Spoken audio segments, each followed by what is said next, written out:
We know that if we were to stop talking, which is not likely, and ask you to give us a list of things that you desire, we know that you could. We know that you could give us a list of things that you desire. We also know that you are wanting more practice in being a vibrational match to those things. So when you started out by talking about how this breakup, which was painful to you, set you off on a spiritual quest or a spiritual journey, we know that what you mean by that is that you want to do a more deliberate job of offering your vibration in the direction of what you want instead of in the vibration of what you've got. The thing that we want to say to all of you in a way that you can hear it as if volume would make a difference, it doesn't, is that if you could get to this place in a week or 2 or 3 or 4 or 5 or a month or 2 or 3 or 4, 3 months, 3 months.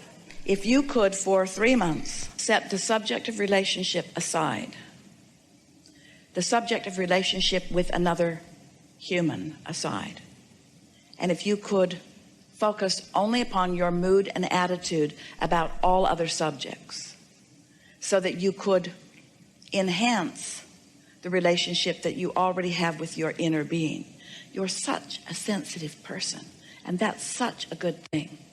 But the reason that you would describe yourself as sensitive is because you hurt yourself often with your own thoughts about things. It doesn't matter what somebody else thinks. It only matters what you think about what you think they're thinking about. You're the only one who can plunk those trains in opposition, you see. So we want to pronounce to you in a very bold and loud way, nothing's gone wrong. Nothing went wrong except you had a clarifying experience, because things are always working out for you. We wanted to jump in the opening words that you were offering and say to you, this is the best thing that has ever happened to you, because moving down that road was going against so many things that we know are in your vortex. Your inner being is not going to encourage you toward a relationship of any kind, whether it's a very fast one or a very long one, that is not in vibrational harmony with who you really are and what you really want. But you know what happens? Sometimes absence of a relationship makes you think that presence of any relationship is a good thing. And that's just not true. Did you hear what we said? Well, we'll tell you what we really mean. You think, oh, any relationship's better than no relationship. Any relationship is not better than no relationship, because in the absence of another person, you might have an opportunity to form a conscious, deliberate relationship, meaning mood and attitude and vibrational alignment with your own inner being. And when you line up, with who you really are, it is our promise to you that in that absence of resistance, the person that you are looking for is going to come into your experience with such swiftness and such clarity. And as you meet this person, there will be no question in either of your minds. You won't be playing those games. You won't be testing each other. You won't be dragging up the past. You won't be trying to get somebody to make promises that they're not ready to make. They will already have gestated, and they will already be at the point of alignment for you, you see. Do you understand how this vibrational reality works? With everything that you've been living, and it's been enough. We're not saying that you need more data to collect in order to create the perfect relationship. You've already created it, and that relationship exists in your vibrational reality. But you are nowhere near, and we don't want to be harsh, because almost everybody, we would be saying the same thing to them about so many things that they want. You're nowhere near being a vibrational match to what you want. You are so often not a vibrational match to what you want. And then what you don't want, which you are a vibrational match to, keeps coming. Do you know most people are more of a vibrational match to doubt in relationships than they are to living happily ever after?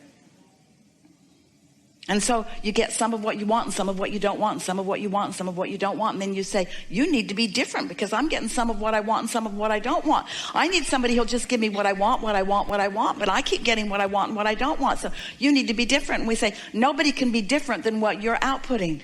Nobody can be different than what you're outputting. If you want them to clean up their act, you got to clean up your act first. You've got to be a vibrational match, which means you can't harbor thoughts of doubt. You can't worry about those things you're worrying about and then try to get somebody else to promise you that they won't do those things that you're worried about. It never works. When you're really worried about something, you're going to attract the very person who's most likely to do that thing that you're worried about. And then you say, I knew it. I knew it. I could feel it all along. And we say, of course you could. Of course you could feel it all along, you see. So when someone moves away from you, it's not a bad thing. It's a good thing, because it means that what's going on in your vortex and what you really want isn't a vibrational match. So just accept things are always working out for me. And this is one of the best things that has ever happened to me, because it gave me clarity about this and about this and about this.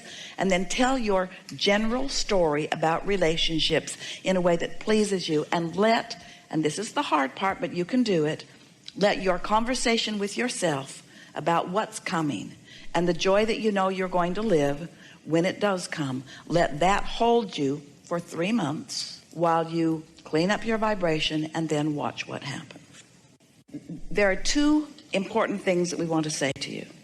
Yes, what you said about not wanting to count on someone else for the way you feel. Most people are living a very conditional experience. So if something that they consider to be wonderful is happening, they feel wonderful.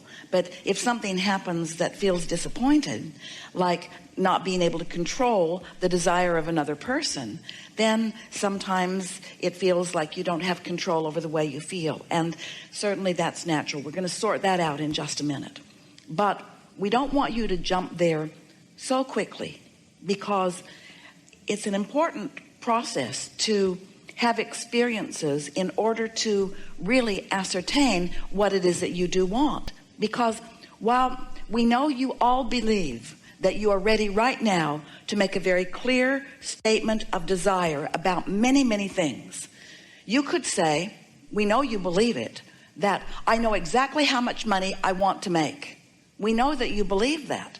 We also know that your life experience is going to continue to expand, and that right now you don't know what you're going to want forevermore.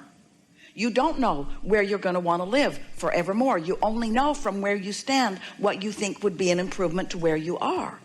You are such evolving beings. The whole nature of evolution is about being where you are, and from where you are, getting a new vantage point. So we're going to give it to you just like this. Here you are standing, sifting and sorting, and a rocket of desire shoots out of you. And the rocket of desire feels weird in the beginning because you're not used to it. But then you sort of play the games that we ask you to play, and you do the processes we ask you to process, and you manage to become a vibrational match to this desire, which felt weird just a little bit ago. And now a vibrational match to it. Now what you want comes to full fruition because you've managed to think about it. And now along with that manifestation comes a whole new set of contrasting experiences that causes you to launch another rocket of desire. This is especially true relative to relationships, especially true relative to those significant relationships. Sometimes you've lived something that has been absence of something that you really wanted. So you launched a strong rocket of desire. And that rocket of desire is disproportionate to other things that matter too. But it's extra inflamed because this relationship caused it to be inflamed. So you're asking in such a strong way, we might even say in a lopsided way, that now you're like that bus that Esther and Jerry were driving down the road, dragging something along behind. That desire is so strong that then law of attraction brings you something that satisfies that desire. So you settle into that relationship and it feels so good. But then life shows you that while that one thing is being satisfied, that there are other things that are important to you too. And you launch those rockets of desires. And so it takes a lot of exposure to life and exposure to experiences in order for you to create this wonderful desire, this vibrational desire. We called it a vibrational reality. We called it the vortex of creation. This launching of these rockets, it takes a lot of experience because words don't teach. You could sit with your mother or with a mentor and they could say, from my experience, this is what you want in a mate. Here's the list. Took me years to come to this conclusion, and a lot of it after I was unhappily married for 30 years, they'll tell you. But this is the list that you want. Here's the list of things you want. You would not let anybody give you that list. It's only life experience that gives you that list. But we want you to know it's not acquiring the list that keeps you from living happily ever after earlier in your life experience. It's not being a vibrational match to the list that you've gathered. We want you to realize that you want someone who is nice, someone who's considerate, someone who cares about you, someone who cares about himself also. You want someone who is easy to be with. You want someone who's energetic and alive. You want someone who gets up and greets the day happily. You want someone who rises easily to feeling good. You want someone who is critical hardly ever at all. You don't want someone who's a doormat. You don't want someone who will do anything that you ask them to do. You want someone who's a thinking person. You want someone who's had some life experience. You want someone who's eager about life. You want someone who dresses well and who likes money and who likes nice things and who drives a nice car. There are lots of things that over lifetime you have gathered, but most of all, you want someone who is intuitive enough to know when they are in alignment and when they are not in alignment. You want someone who understands that they create their own reality and who is willing to take responsibility for their own. You've created a really good list of things that you want, but you are like so many people. You are often not a vibrational match to your own list. So since you've got a mixed bag of vibrations going on, your attraction power is not clean yet. It's not in pure vibrational alignment with what you want, because you put an engine going this way and an engine going this way and an engine going this way and an engine going this way and an engine going this way and an engine going this way. So you've got this vibrational point of attraction going, and of course what you are attracting right now has some of what you want and some of what you don't want, some of what you want in absence of some of what you want. So what we're saying to you, we would not encourage you to want that relationship to turn around when you are still in the process of defining what it is you really want in a relationship. So there was a shift in your expectation is a wonderful concept, because expectation is the marriage between desire and belief. In fact, we could say you get what you expect. It's accurate to say you get what you believe, but it's more poignant to say you get what you expect. So if you want something and you don't expect it, it doesn't come about. But that's why after you've had the experience, quite often somebody who's sat in this hot seat before can come again and again and again and again and again, because they just expect to be there. They know they're going to have a good dialogue and they just expect to be there. And so their expectation equals their point of attraction. You think Abraham is choosing you. You're choosing you. You're choosing you. You're choosing you. We're just the cooperative component. It's the way it is with everything. Everything is that way. There's nothing that is arbitrarily or in some sort of control dictating what happens in your life experience. It's only you. You choose it all. But a lot of times you're not choosing it deliberately. That's why we're talking about these tools that you can use so that you can choose in ways that are more satisfying to you. So you are not puppets on a string. You are co-creators. And there is knowledge of how things work that is deep in the DNA, if you want to call it that, of your inner being. And so here you are out here, little chicks, digging things up and moving through life and coming to new desires and putting desires in the vortex that your inner being then knows about. And as you create a problem, you also create a solution which your inner being focuses upon and then gives you real-time information about how to turn that new thought, so new that it's not even a thought, it's still a vibration, that vibration to a thought and that thought to a thing. Your inner being immediately knows all of that and is feeding that to you real-time. And if you're tuned in, you get the impulse and you know what to do.